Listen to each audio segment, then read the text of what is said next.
So we're talking about Venom and the fact that Venom. Dun, dun, dun, dun, dun, dun, dun, dun, dun, dun. I don't know the words to that song. I actually still have not seen the first one. And Really? You before, haven't seen yeah, the Tom Hardy one?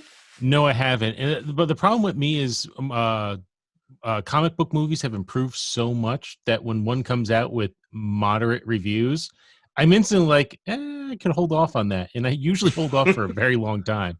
I didn't realize they were going to come out with a sequel as fast as they did. Well, because it did well, regardless of whether or not you try to put it in the same hole as the MCU. Venom is its own kooky, self-aware entity.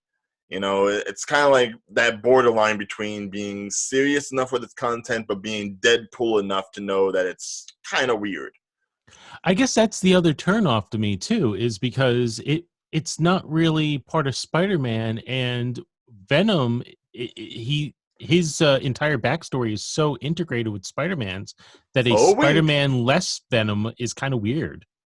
That's something to lead up to. Here's the beauty of what they're actually doing with Venom. They're kind of doing the slow burn. They know that this is a character that is heavily connected to another character that they do own as Sony, but is obviously more prominent in the MCU. So do you go ahead and you just bust all your guns on the first movie and try to connect it all together? No, no, no, no, no, no, no, no, no.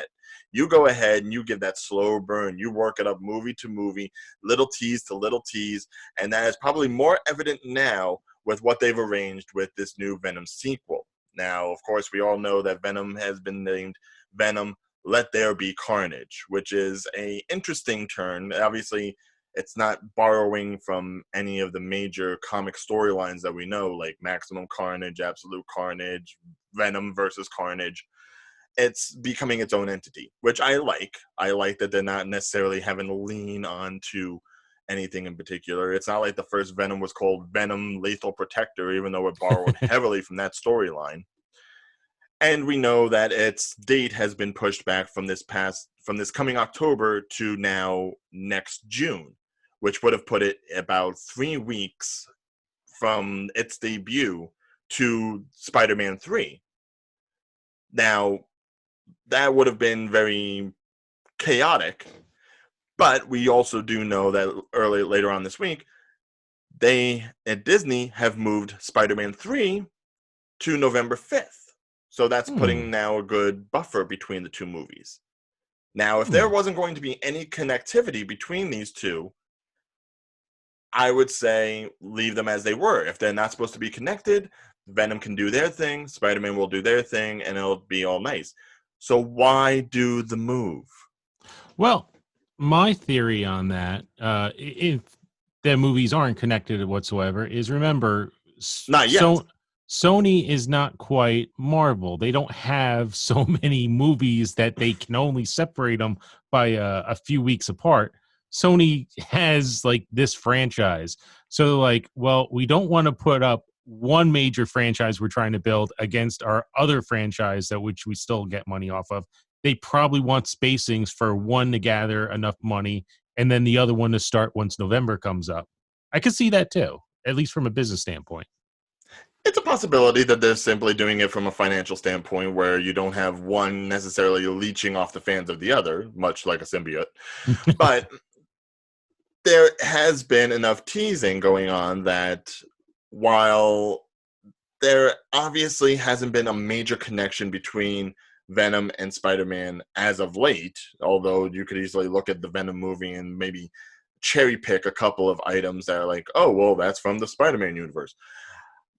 The fact that we've already had the teaser and trailer for Morbius, and that in itself has had a tease for Spider-Man, leads me to believe that there is going to be some sort of slow pacing into bringing a Spider-Man into that world. Whether or not it will be the Spider-Man of Tom Holland, I don't know. They could easily go ahead and swerve us and give us Andrew Garfield or bring back Tobey Maguire as like an older retired Spider-Man. Who knows? Which would also be interesting, though. Even though I haven't seen Venom yet, I would figure it'd be more the Andrew Garfield universe than the Tobey Maguire one. But It could be. I'd say out of all three of them, obviously the Tobey Maguire one is the least possible, since they've already used the Venom, obviously, in that one. Yes. And Oh, that's right. That's right. Andrew Garfield, I would like to see him return because he was a pretty damn good Spider-Man, whereas Tobey Maguire was a damn good Peter Parker, and Tom Holland is somehow like an amalgamation of the two. Yes. Tom Holland, I think, got the most right so far. So far, yes. I mean, especially if you're going for like the young, still in high school nerdy, because definitely Andrew Garfield did not belong in high school. He was like 4 years out of his graduate degree. All right, let's be fair. But wasn't Tobey Maguire like in his 30s in that first film he did? He was a young man himself there. Yes, but he was frail enough looking. He looked like he could be like held back from just like being a little off. Aunt May didn't know how to raise him right. It's like a growing boy needs. I don't know where I was going with that joke. No, let's keep all the Aunt May humor to young Aunt May. Oh yeah, the one thing that changes in all those movies, Aunt May just gets younger and younger and younger. It's like a bad Matthew McConaughey Dazed and Confused joke there. It's like I'm not trying to think of like that. But I've never seen these movies, and going back to the thing, like again, it hasn't really had that Spider-Man connection before. What I was trying to get at is even the creation of Venom involves Spider-Man. So the fact that Spider-Man wasn't involved in its creation means that Venom is really a totally separate being from Spider-Man. Didn't see the movie, but I'm assuming he didn't use the webs. He did use the webs. No, he didn't use the webs, but it did lay the basis for the Venom that we currently have in the comics. See, the thing is, there's also a theory going around that Carnage will not be the only villain in this movie. Now, we already know that there's also going to be a female counterpart to Carnage, Shriek, which is a female villain in that Spider-Man universe. But since we've already had the groundwork of the symbiotes arriving to Earth on their own and being their own separate thing, their own aggressive force to want to take over the planet, it has laid the groundwork for the Lord of the Abyss himself, Null, which is essentially the king of the symbiotes. I've never done that much of a deep dive on the world of Venom, so I don't know. I know the three villains you mentioned. I know Screech. I know Carnage, because they were all in the animated series back in the 90s. Screech. What's her name? Dustin Diamond is going to be a villain. Well, Dustin Diamond is a villain. That's another story. No, what's the character's name? Shriek. Got Shriek. It. Yeah, she was. I would love if it was Screech and just get like a symbiote with like a bad fro. Yeah. But I was just thinking about this. If he doesn't have the Spider-Man powers, then essentially his powers are just like the morphing. And isn't that point? Is he just pretty much Spawn without the religious background?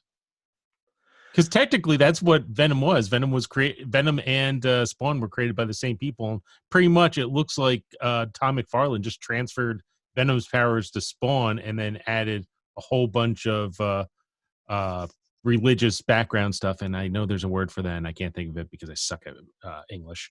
Anyway, allegory. Yeah, that'll do. Okay, that one. See, here's the thing. With the inception of Null, which is actually spelled Knull, because you know how on this show we love the wrong spellings of things, especially when it comes to like, me, real or deal. But it looks like this inception of this character, since it's only been a new character that was made back in like 2018, it pretty much fills in the gaps of the Venom lineage and the symbiote lineage in general, that you don't need Spider-Man specifically. Like, you could go ahead and find a way of getting that emblem on Venom where it's like the white spider. Mm-hmm. Apparently, there's like a red dragon emblem that's similar to that is on Null. And that's because he commands a giant symbiote dragon. So you could easily go ahead and take that and have that somehow embedded onto Venom in some way or fashion, because it all stems from him. Everything stems from Null. The symbiotes, Riot from the first movie, which was already a symbiote versus symbiote. So I don't think we're going to go symbiote versus symbiote in the second movie. It would be too boring. It would be just the same thing redone again. But to bring in like a goddamn symbiote god with a giant dragon and a sword that can cut through anything, that would be different. A little bit, just a little. I guess you can. I guess there is more Venom lore than I thought. The most I learned in the last few years was anti-Venom, which I figured would be a long way off. But well, that's the thing. Like anti-Venom, you only get because the one Venom thing like leaves him, and then it comes back to go. And then there's also the use of like Agent Venom in order to get anti-Venom, which for that you would need Flash Thompson. And you I didn't don't need think, Spider-Man. Why do you they're need gonna be Flash using Thompson? Flash. Well, I don't know. He could put. There is a Flash Thompson at least in the Homecoming universe. Yes, but I don't think what was it? His name, Tony Dobalani. I don't see him being like the superhero type. It's bad enough they got like they've worked Tom He could Holland bulk up in enough. the next few years. Yeah, He'll come back super jacked. I would have taken Dev Patel over Tony Dobalani, but you know, obviously they utilized Riz Ahmed instead. But there is a lot of good implications for them to go ahead and be like, okay, we're slowly getting into the MCU. Because right now, the MCU is just a bunch of scattered stories with no connectivity. We're not going to see if there's any connectivity possible until Black Widow. And as of right now, we're not seeing that until this November. So there is the time, there is the way, they have the process to go ahead and work their way in. And until they go ahead and finalize what they're doing with Phase 4, until they finalize what they're doing with the Fantastic Four or the X-Men, you have something to work with. I think one thing that I think will hurt a little bit, and again, I don't know. It's not like I work at Marvel. I don't know what they're thinking over there. But you could if you wanted to. I'm sure.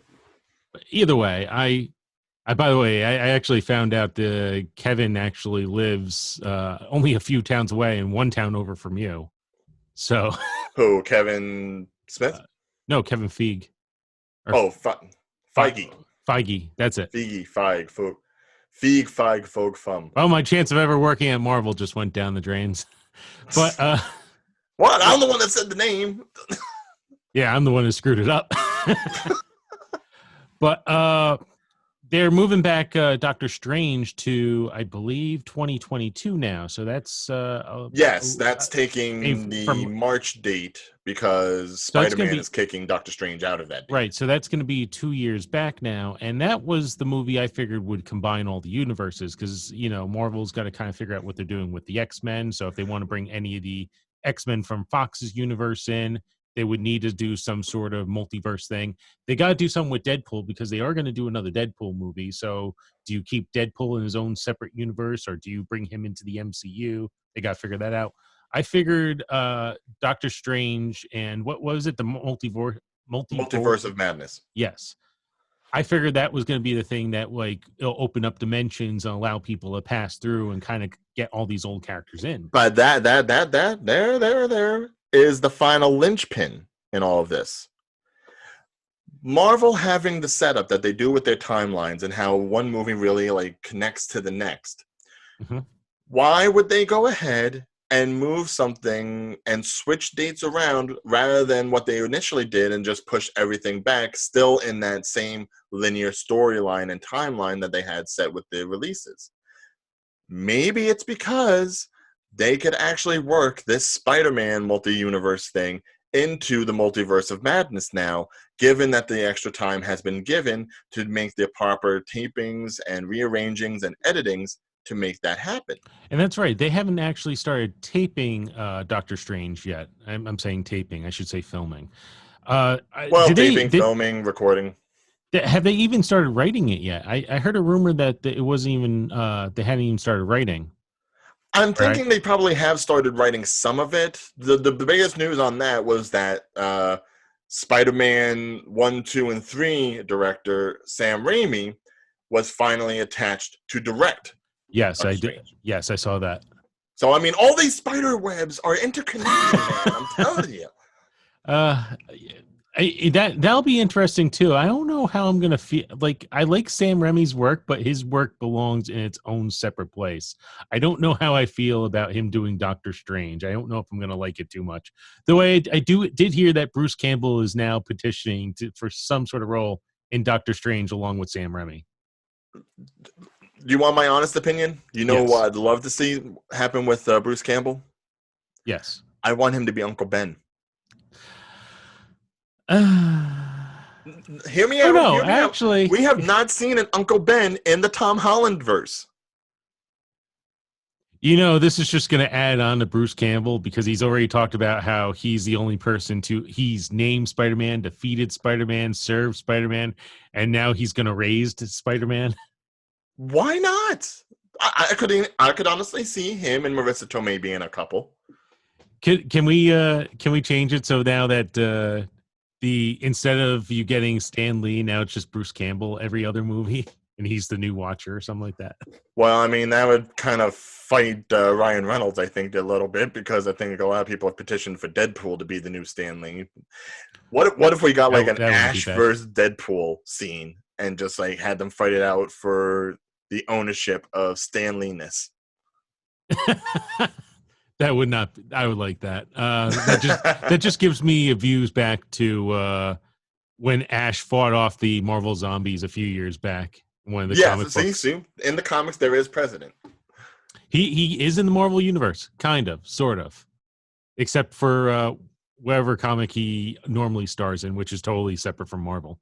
Yes, completely different franchise. I don't know. So yeah, I'm kind of curious to see where it goes. There is a small part of me, admittedly, that how do I describe this without screw it, I'll go for it. So Endgame feels like it was the orgasm of the Marvel Cinematic Universe, and that we're still currently in the afterglow. We're not ready for the next one. And I feel like it's been so slow. Like the only movie we've gotten since Endgame has been Far From Home. I don't know. I guess I need more stuff to come out to get me excited, because right now I'm kind of like in a I don't know how I feel. Well, I mean, I think that's kind of fair for pretty much any of those phases. You know, there's always like that big pop off movie, and then maybe there's a little bit of afterglow to come from it. You could see it in phase two. You could certainly see it. I'd say with phase two, because that kind of ended with Ant-Man, Mm-hmm. even though you had all these other things predecess it, especially an Avengers movie. And then obviously phase three started with something like Civil War. I'm like, Jesus Christ, okay, you're going in hard already. Well, even like Thanos was being kind of groomed since Avengers 1. So, you've had this Well, kind you of could war argue going even for a before while. that. A little bit, but it was mostly like his first appearance was at the end of Endgame, or not Endgame, the original Avengers. The 2012, yes. Yes. Where no one knew who he was, and I even called him Darkseid because I couldn't remember. I knew his DC counterpart. You did not. Yeah, I did. I was like, oh, look, it's Marvel Deadside, or Darkseid. Oh my God, why do I work with you? Oh, I knew it wasn't Darkseid. I just knew he like DC's counterpart's Darkseid. Oh, if I ever get myself an Infinity Gauntlet toy, I'm just gonna come over and punch you with it. Can I point out that even the creator of Thanos has admitted that he was nothing but a ripoff of Darkseid? And yes, and the I editor that. the editor at Marvel even said, like, if you're gonna rip off Darkseid, just go all in. And he did that, and I'd say he probably improved on it, because Darkseid's almost got no personality. No. Well, that's mostly the DC universe. A lot of really great characters, but no actual build to their personalities or their backgrounds, unless you're Batman and his villains. Oof. Really hurting Warner Brothers there a little bit, I think. They hurt themselves.